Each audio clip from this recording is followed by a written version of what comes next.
आप सभी को नमस्कार। काला कडल कैला कडल कैला कडल के कारण केरल के कोस्टल एरिया जो है, तटीय क्षेत्र जो है, वहां पे सैकड़ों घर में अभी बाढ़ आ चुके हैं, फ्लड आ चुके हैं। बहुत जीवन अस्त व्यस्त है। अब यह काला कडल होता क्या है, इसका कारण क्या है, इस बार के काला कडल का कारण क्या है। और एक और चीज है जो आप लोग फेमिलियर होंगे कि तटीय क्षेत्र में या समुद्र के समुद्र में एक और चीज आता है, सुनामी।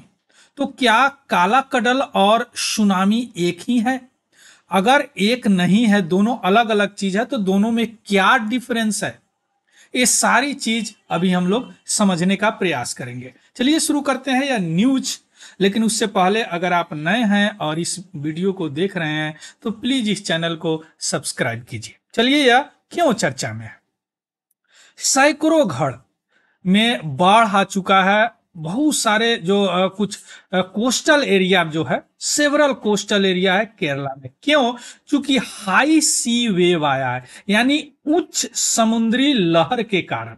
अब यह उच्च समुद्री जो लहर है, इसको स्वेल वेव भी बोलते हैं। स्वेल मीन्स होता है उफान। समुद्र जो है उफान लेती है, यानी उसका जो पानी बढ़ता है ऐसे उफान लेती है।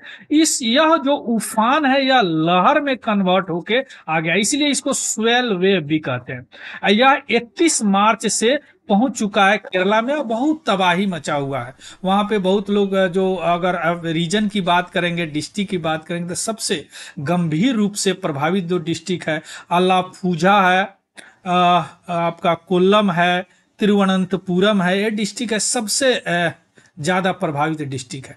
हालांकि वहां पे रिलीफ कैंप वगैरह लगा दिए गए हैं जो भी लोकल कम्युनिटी से प्रभावित होती हैं उनके लिए। अब यह जो इस तरह के जो फ्लडिंग जो घटना है, इस तरह के जो बाढ़ वाली घटना है, इसको या तो बोलते हैं स्वेल सर्ज, यानी उफान का ऊपर आना, या काला कडल बोलते हैं। काला कडल यह मलयालम का शब्द है, इसलिए काला कडल बोलते हैं, है ना। आगे बात समझ में। काला कडल क्या क्या है? काला कडल एक कोस्टल फ्लडिंग है, यानी तटीय बाढ़ है, जो तटीय प्रदेशों में नॉर्मली ये आते हैं। अब हम देखते हैं इस तरह का जो तूफान आते हैं, इस तरह का जो लहर होता है ना, वह वेव में आके यार यहाँ टकराते हैं कोस्ट से और यहाँ बाढ़ आ जाता है। इस तरह का देखिए, यह केरला से लिया हुआ तस्वीर है। क्लियर। अब हम देखते हैं कि इसका यह डिस्ट्रिक्ट है, 3 डिस्ट्रिक्ट अभी ज्यादा प्रभावित है। यह 3 डिस्ट्रिक्ट है, कोल्लम, सॉरी, ये अलापुझा, पूझा, कोल्लम और तिरुवनंतपुरम, है ना। अब इसका कारण क्या है, या क्या है काला कडल? देखिए, अभी तक तो केवल इतना समझे कि यह मलयालम का शब्द है काला कडल, जिसका मतलब होता है कि जो स्वेल सर्ज, यानी उफान का ऊपर आना, वेव में तब्दील हो जाना। यह काला कडल नॉर्मली एक होता है कि इसका कारण, इसके कारण क्या होता है, कोस्टल फ्लडिंग होता है, यानी तटीय प्रदेश में बाढ़ आ जाते हैं। यह नॉर्मली प्री मानसून सीजन, जो यानी मानसून से पहले, यानी बारिश के सीजन से पहले, जो नॉर्मली अप्रैल से मई के बीच में ही आता है, जैसे अभी आया है ना। यह किसके कारण होता है? उफान के तरंग बनने के कारण होता है, लहर बनने के कारण होता है। स्वेल मीन्स होता है उफान, वेव मीन्स होता है तरंग। और यह दक्षिणी पश्चिमी कोस्ट में होता है, इंडिया के दक्षिणी साउथ वेस्ट कोस्ट में नॉर्मली होता है, जैसे अभी केरला के डिस्ट्रिक्ट वगैरह में हुआ है। अब जो काला कडल है, यह 2 टर्म यहां देख रहे हैं। एक टर्म है कलन और दूसरा है कडल। कलन का मतलब होता है क्या? थीफ। कलन का मतलब होता है चोर, और कडल का मतलब होता है क्या? सी, समुद्र। यानी समुद्र चोर बन के आया। केला कडल, यानी कलन का मतलब होता है थीफ, चोर। कडल का मतलब होता है सी, समुद्र, है ना। मीनिंग क्या होता है? समुद्र आया चोर बन के। काला कडल का मतलब होता नहीं, समुद्र आया, बाढ़ लेके आया, सारा चीज चोरी करके चला गया। या लोकल फिशरमैन इसका यूज करते हैं काला कडल। लेकिन 2012 से यूनेस्को इसको अप्रूव कर दिया, यानी फॉर्मली यह अप्रूव हो चुका और यह इंटरनेशनली रिकॉग्नाइज कर दिया गया कि United Nation Educational, Scientific and Cultural Organization UNESCO द्वारा काला कडल को। तो अब इस तरह का काला कडल ही एक्चुअली इसका शुरुआत हुआ फिशरमैन से। और इसका क्यों? क्योंकि समुद्र आया चोर बन के। लेकिन अब यह यूनेस्को द्वारा अप्रूव कर दिया गया काला कडल को। क्लियर। अब हम देखते हैं कि काला कडल, इसका कारण क्या है। अब कारण दो है, एक तो इन जनरल देखेंगे, इन जनरल कारण क्या होता है, और थोड़ा सा स्पेशल देखेंगे कि इस वाला जो न्यूज हम लोग डिस्कस कर रहे हैं इसका कारण क्या है। क्लियर। देखिए काला कडल का कारण क्या होता है, अभी तक आप समझ गए, या वेव के कारण होता है, यानी लहर के कारण होता है, जो कि यह लहर बनता कैसे है, यह समुद्र के उफान के कारण बनता है। समुद्री जो उफान होता है वही लहर बन जाता है ना। इसलिए इसको उफान सर्ज भी बोलते हैं, स्वेल सर्ज भी बोलते हैं, यानी उफान का ऊपर उठना।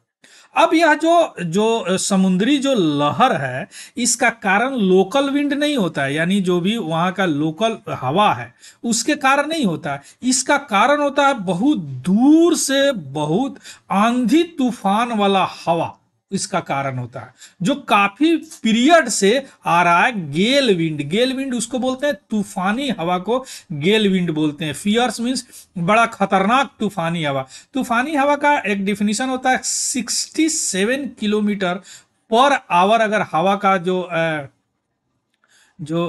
स्पीड हो गया उसके बाद की हवा बड़ा खतरनाक हो जाता है, तो यह तूफानी हवा। गेल विंड मीन्स यहां समझिए आंधी तूफान वाला हवा, है ना, इसके कारण होता है। या नजदीक वाला, नजदीक होने से नहीं होता है, काफी दूर यह हवा होता है, इसके कारण यह स्वेल सर्ज करता है, और जो स्वेल है, उफान है, वेव में तब्दील होता है और इतना बड़ा तबाही आता है। देखिए कैसे। अब इस तरह का स्टॉर्म काफी दूर जब होते हैं, इस तरह का तूफान काफी गर्म होते हैं, उसमें बड़ा हाई, बहुत एनर्जी होता है उस स्टॉर्म में, उस हवा में, देख रहे हैं गेल में। अब यह जो एनर्जी है यह ट्रांसफर हो जाता है एयर में, सॉरी, यह जो एयर का जो एनर्जी है, जो हवा में जो एनर्जी है, एयर का जो एनर्जी है, यह ट्रांसफर हो जाता है वाटर में। और वाटर किस में, स्वेल में, तूफान में स्वेल के वाटर जो उफान होते हैं समुद्र के, उसमें ट्रांसफर हो जाता है, और इसके कारण बहुत बड़ा यानी वेरी हाई वेव का जन्म होता है, फॉर्मेशन होता है, बनता है। और यह हाई वेव हजारों किलोमीटर तक ट्रेवल करते हैं, और तब तक ट्रेवल करते रहते हैं जब तक कि कोस्ट से यानी तटीय रीजन से वह टकरा नहीं जाते। जब तटीय रीजन से टकराते हैं, उनका एनर्जी खत्म हो जाता है, तब वह रुकते हैं, और टकराने के बाद वहां के अगल बगल के इलाके में बड़ा गंभीर रूप से बाढ़ आ जाता है, और वहां का जो जनजीवन है अस्त व्यस्त हो जाता है। आया बात समझ में? क्लियर। अब क्या होता है, यहां पे काफी, जैसे इस बार का जो है 10,000 किलोमीटर पीछे से आया है यह तूफान, जो इस बार का केरला में अभी जो हम चर्चा कर रहे हैं। यानी कोई स्ट्रॉम आता है, बहुत काफी गेल विंड, तूफानी हवा, बहुत तेज से, और यह तूफानी हवा में जो भी एनर्जी होता है, यह एनर्जी इस वाटर में ट्रांसफर हो जाता है, यानी उफान वाली वाटर में। और जब भी जैसे ही ट्रांसफर होता है, यह एक तरंग बनता है और हजारों किलोमीटर तक जाता है, और तब तक चलता है जब तक कि कोस्ट से टकरा ना जाए। और टकराने के बाद जब इसका एनर्जी एग्जॉस्ट हो जाता है, खत्म हो जाता है, लेकिन तब तक वहां पे अगल बगल के इलाके में बाढ़ आ जाता है। आया बात समझ में? चलिए, इस तरह का देखिए, इस तरह का वेव चलता है, इस तरह का वेव चलता है, जिसको स्वेल वेव, उफान यानी उफानी, प्रलयकारी, प्रलय कारली उफान बोलते हैं, तरंग बोलते हैं, है ना। अब आते हैं जो अभी का जो घटना हुआ है, इसका क्या कारण है। यहां तक तो आप समझ गए कि काला कडल का कारण होता है बड़ा स्ट्रॉन्ग विंड, छोटा मोटा विंड से ये होता ही नहीं है, अभी तक तो समझ गए। अब यह जो विंड होता है, चूंकि नॉर्थ में है हमारा ये भारत, और यह इंडियन ओशन है, तो इसके नीचे यह होगा विंड। नॉर्मली यह नीचे से यानी साउदर्न पार्ट, यानी यहां से यह विंड चलता है बहुत तेजी से, और इस सर्ज में, इस स्वेल में ट्रांसफर करके, और यहां पे आके बाढ़ आ जाता है ना, यहां पे आके बाढ़ आ जाता है। लेकिन इस बार का जो हुआ है इंस्टेंस, यह जो हुआ है जब low pressure area system, low pressure area होती है जहां गर्म क्षेत्र होते हैं, वहां का एयर क्या होता है, गर्म होकर ऊपर चले जाते हैं, उसको लो एटमॉस्फेरिक प्रेशर एरिया बोलते हैं, है ना। और जहां पे ठंडा होता है वहां पे नीचे एयर होता है तो हाई प्रेशर। इतना ज्योग्राफी में आप लोग पढ़े होंगे, समझ रहे होंगे। जब लो एटमॉस्फेरिक प्रेशर वाला एरिया उस रीजन के ऊपर आया लगभग 25 मार्च के करीब में, कहां से, साउथ अटलांटिक ओशन से। जो साउथ अटलांटिक ओशन जो है भारतीय तट से लगभग 10,000 किलोमीटर तक दूर है, साउथ अटलांटिक ओशन है ना। ये नॉर्थ हो गया अटलांटिक, ये साउथ अटलांटिक ओशन, क्लियर। तो और इंडियन कोस्ट से 10,000 किलोमीटर तक दूर है ना। अब यहां से यह वेव सर्ज चला है, यहां से यह वेव चला और यहां पे आके केरला में आया बात समझ में। यहां से चला, इस स्वेल में ट्रांसफर हुआ एनर्जी और यहां पे बाढ़ आ गया। हालांकि इसका कोई इफेक्टिव वार्निंग सिस्टम नहीं है, लेकिन हाँ कुछ हद तक 2020 के बाद में अर्ली वार्निंग सिस्टम जो आया तो स्वेल सर्ज का फोरकास्ट करते हैं, यानी उफान जब बढ़ने लगता है समुद्र में, इसका मतलब कि एयर से एनर्जी ट्रांसफर हो गया, यानी कुछ दूर से ही स्ट्रॉम का एनर्जी ट्रांसफर हो रहा था। उसका 7-8 दिन पहले, 7 डेज पहले एडवांस में उसका फोरकास्ट कर दिया जाता है, तटीय इलाके के लोगों को बता दिया जाता है। ये कौन करता है, Indian National Centre for Ocean Information Service INCOIS, clear. एरा इसको थोड़ा सा और क्लियर में देखिए। इस बार का जो है नॉर्मली इस रीजन में यह काम होते हैं, एयर तेज चलते हैं और यहां पहुंचते हैं, लेकिन इस बार हुआ साउथ अटलांटिक रीजन से यहां पहुंचा, क्लियर। अब हम देखेंगे, ये तो आपने देख लिया कलकडल का। अब देखेंगे एक और चीज होता है सुनामी। सुनामी जापान में खूब होता है, इंडिया में भी एक बार आया था, बड़ा तबाही मचाया था, है ना, कोस्टल रीजन में। और जापान में तो बार बार न्यूज में सुनते हैं। तो क्या यह कलकडल और सुनामी एक ही जैसा होता है? बिल्कुल नहीं, दो अलग अलग चीज है। सुनामी और कलकडल जो है यह दो अलग अलग फेनोमेना है ना। लेकिन दोनों का कारण क्या होता है, पावरफुल सी वेव, यानी बहुत जबरदस्त शक्तिशाली समुद्री लहर के कारण होता है। लेकिन दोनों लहर के कारण होता है, लेकिन लहर को जन्म देने का कारण दोनों में अलग अलग होता है। सुनामी में क्या होता है, समुद्र के तल में या तो लैंडस्लाइड हो गया या अर्थक्वेक हो गया, भूकंप आया, इसके कारण मैसिव वेव जनरेट होता है, बहुत भयानक तरंग जनरेट होते हैं जो कि ट्रेवल करते हैं और कोस्टल एरिया को तबाह कर देते हैं पूरे ओशन में। यानी ओशन है नीचे, इसके भूतल में या तो लैंडस्लाइड होंगे या भूकंप होगा, जिसके कारण वेव जनरेट होते हैं और वह वेव कोस्टल रीजन को तबाह करते हैं।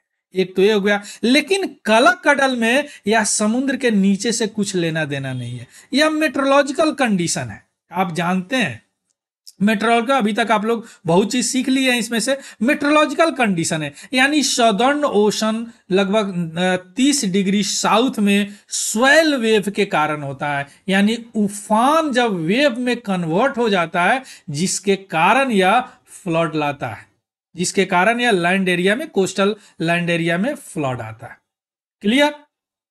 तो यह सुनामी और कलकडल में अंतर हो गया। दोनों वेव के कारण ही होते हैं, लेकिन दोनों का कारण अलग अलग होता है जन्म लेने का, क्लियर। तो this is all about the news. यही अभी जो बाढ़ आया है कलकडल, तो इससे आप क्या क्या सीखे कि कलकडल क्या होता है, या काला कडल आया कहां से। हालांकि 2012 के बाद ही फॉर्मली यूज होने लगा, यूनेस्को इसको अप्रूव कर दिया।